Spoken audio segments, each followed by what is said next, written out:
I'm speaking with Dr. Saeed Agari, who was in the Gaza Strip, and will talk to us about what he saw. Good afternoon. Good afternoon. When did you go to the Gaza Strip? We went with an international delegation March 1st of year 2009.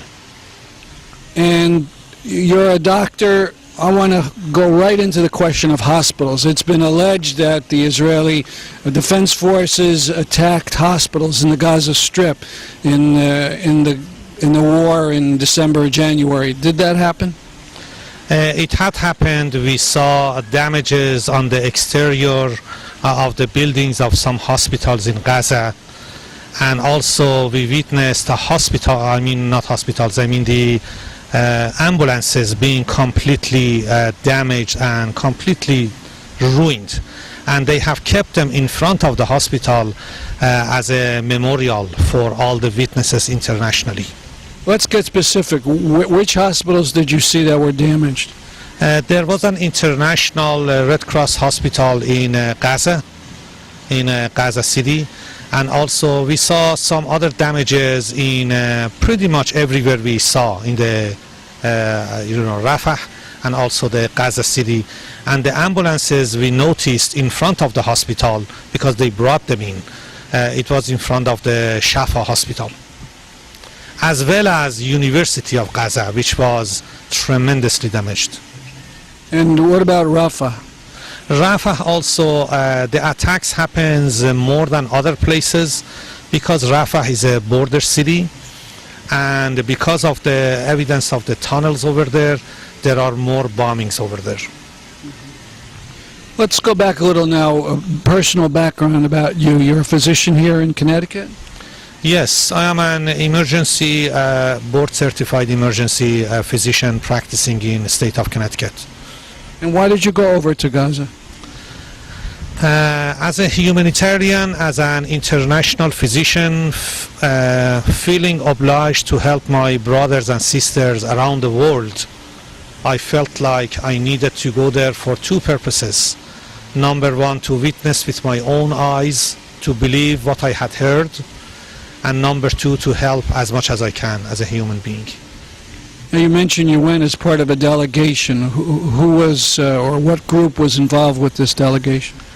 We consisted of journalists, photographers, filmmakers, opera singers, doctors, social workers, volunteers, from all walks of life, actually.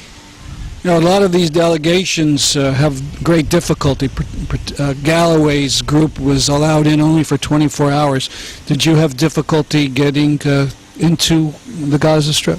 Yes, the difficulties started from, the capital of Egypt. We started from Cairo, having problems, being followed by the Egyptian military, as well as at the border of the Rafah. We had to stay there and protest for days and nights, and we had to tent over there and stay in tent without, electricity and water. To feel first. So this is the Rafah, Egypt, which is next to the Rafah Gaza Strip? Yes. Yeah, in Rafah, Egypt, that border which has been closed for many, many months without any explanation, and even the ambulances had a hard time to pass back and forth through. Then we stayed there for several days and nights protesting, and fortunately we were backed up by the George Galloway convoy. They entered after us, but we entered the Gaza before them. So you got in, and who guided you around Gaza? Oh, when we got in, we were welcomed by the Palestinian volunteers of all kinds of life. From Minister of Health to the Chief of University to Mayor of Rafah. Everyone greeted us. And we had, fortunately, we had transportation provided with the Palestinians, along with people that they were translating for us. And we were extremely well, observed over there. So you went in about 5 weeks after the end of the attack on Gaza. Could you describe some of the destruction? True. It's beyond description by words and even by sight. You have to feel it. We still were able to smell the dust and also the aroma of the explosives.